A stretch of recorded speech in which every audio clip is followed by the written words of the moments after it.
जातीयतेची ज्वाला हिमराव माणसाला माणूस करून. नमस्कार मित्रांनो, तर मी आहे तुमचा उत्कर्ष आणि हा माझ्यासोबत आहे रोहित. आमचे रोहित भाऊ लयच खतरनाक आहेत.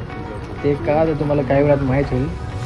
आज आम्हा दोघांना का सुट्टी आहे, सो आम्ही आज फिरायला चाललो. खिशात ₹1 नाही, पण फिरायची हौस असल्यामुळे कसं जावं लागतं. तर आम्ही विचार केला की बसनं जायचं आणि समोर एक ब्रिज आहे, त्या खालून बस जात असती. आम्हाला त्यातून जायचं आहे. तर आम्ही बस स्टॉपला आलो. तर इथनं बसने जाणार. येऊ बघ काय काय गरज काय अरे नाही बघितलं का? थांबा तुम्हाला दाखवतो, रिवाइंड करतो. बघा याच्याकडे बघा तुम्ही, ते बघा कसं करतो बघा. असं आहे त्यामुळे मी यांना खतरनाक म्हणतो. तो जाऊ द्या. इथनं बस येणार भावांनो आणि आम्हाला जायचं या ठिकाणी. मी बसची वाट बघा. अरे वा वा वा, हे बघा काय हिरवी परी आली, लाल परी नाही आपल्याकडे. सो आता आम्ही बसणार आणि नंतर जाणार. चलो धावा. मग काय भावांनो, बसलो ना गाडीत. मग काय लगेच ₹70 पास काढला आणि आपली जर्नी स्टार्ट केली. इथनं आम्ही निघालो. आता लगेच आपण पोचणार इथं आपल्या डेस्टिनेशनला. आपण पोचलो जिथं जायचं होतं तिथं. पायी निघालो. कुठून जायचं काय कळत नव्हतं. चालता मग आम्हाला दिसला द्वार. हा बघा किती सुंदर असा द्वार आहे. धम्माकूळ महापीर.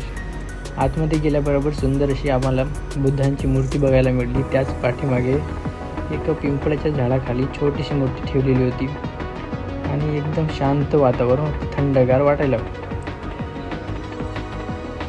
इथं एक प्रतिमा बघायला मिळेल. लाकडी याच्यावर कोरलेली आहे आणि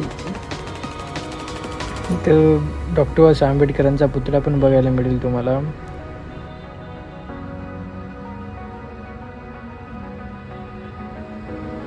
एवढं बघून झाल्यावर आम्ही निघालो समोरच्या वाटेला.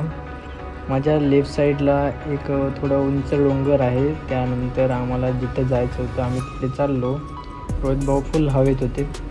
आज त्यांना पण सुट्टी आणि मला पण सुट्टी. आम्हाला जायचं आहे इथं. सो आम्ही पायी निघालो. भावांनो, मला माझ्या समाजाची एक खंत वाटते की ज्या माणसांनी मरेपर्यंत एकच उपदेश दिला की या जगात देव नाही, तरी पण माझ्या समाजाने त्याच माणसाला देव बनवून ठेवला आहे. तरी पण असो, आपण आपल्या विषयाकडे वळू. सो आम्ही पोचलो आपल्या डेस्टिनेशनला. तुम्ही पण इथे येऊन व्हिजिट करू शकता. बहुतेक आर्थिक परिस्थितीमुळे इथलं कन्स्ट्रक्शन थांबलेलं आहे, पण खूप छान वातावरण आहे, एकदम थंडगार. येऊन खूप छान वाटलं. आज सुट्टीचा दिवस म्हणून आम्ही दोघेही फिरायला आलो होतो. तुम्हाला कधी चान्स मिळेल तर नक्कीच या ठिकाणावर. तुम्हाला खूप छान वाटेल. मुंबई पुणे हायवेवरच्या शेजारी असलेले स्थान खूप छान शांतमय वातावरणाचं आहे. तर अशाच प्रकारे आमचा हा ब्लॉग इथे समाप्त होतो. धन्यवाद.